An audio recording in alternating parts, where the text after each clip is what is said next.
Good afternoon, everyone. I'm Ester Miglio. I'm Product Manager at Varda Foundation. You may wonder who's Varda Foundation. Well, we were a startup that was established in 2021 with a mission to make the data more available, farm and field data more available. Over the years, we tested different projects, and in 2022, we launched two products. Global Field ID, which is that established a standardized geospatial reference system for agriculture, and SoilHive, a data sharing soil data platform that wants to unlock the power of soil data for different users. And recently, we realized that in order to really make the data more accessible, we had to remove all the potential barriers to people to use the services that we are providing. And we thought that the best way to do it was to establish a non-for-profit foundation. I'm still very excited. It's live from this year, so it's still a news. Yes, let's go into details. I think we have already touched upon all the challenges that are coming to soil when we speak about soil data. But now, to put everything in perspective, we have limited access and fragmentation, because we all know that we are all collecting data, but these data are collected in different platforms, and this really hinders the possibility to understand what is really happening across different geographies, across different land management systems, and so on, and to train the models that we have been speaking a lot about this morning. Lack of standardization. We collect a lot of data, but the data are in different formats. We call the same parameters in different ways, and this is really difficult, especially when we start using AI and models to collect the data and easily allow the model to interpret the data efficiently. There is an even data coverage. Pete Smith touched a little bit upon this. There are some areas that are really data dense and some areas that lack of data collection for different reasons, but I think still puts a lot of challenges in our global understanding of the soil ecosystem.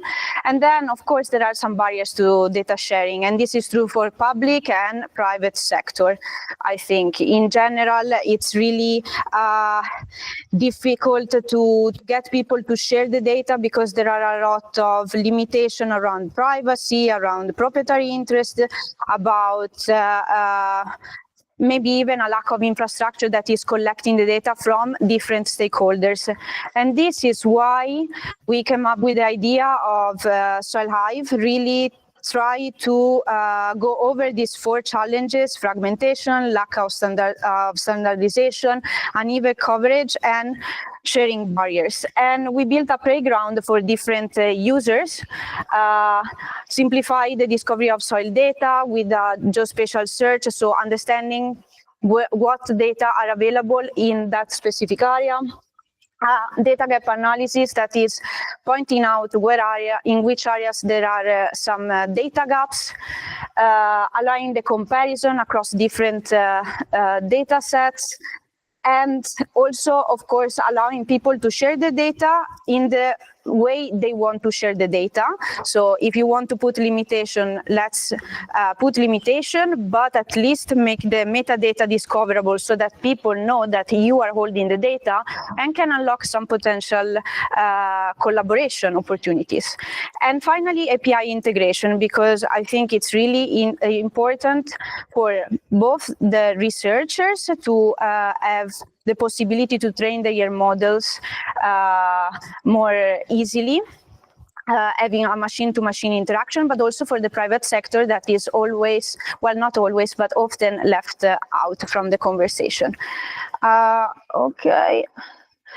So really quickly on the last part, we came up with this idea participating in different projects in the past 3 years. I don't have the time to go over all of them, but I want to give some insight on a new project that has started October last year, financed by the European Commission, Deep Horizon. So I think it was clear even this morning that most of the data that we have, or a big chunk of this, are focusing on the first 30 to 50 centimeters depth, sometimes even 1 meter, but we really lack of data that are going deep down to even 2 meters. And this is really creating a challenge on understanding how the soil is changing over space in a three-dimensional way. And this is why Deep Horizon is coming to bring a solution. So we will sample 40 sites across different land management practices, across different land use and different climates, to understand how the different subsoil characteristics are linked to soil functions, and improve the prediction of the models across the soil profile. And of course, with the final idea of improving, providing tools, models, and policies that will support land management, improve land management practices. Unfortunately, I don't have any data to show you because we just started, but this was wanted to just be like a little teaser to say that a big consortium of over 20 institutions is working actively on this, and we're looking forward to share the data as soon as we have something. That's it.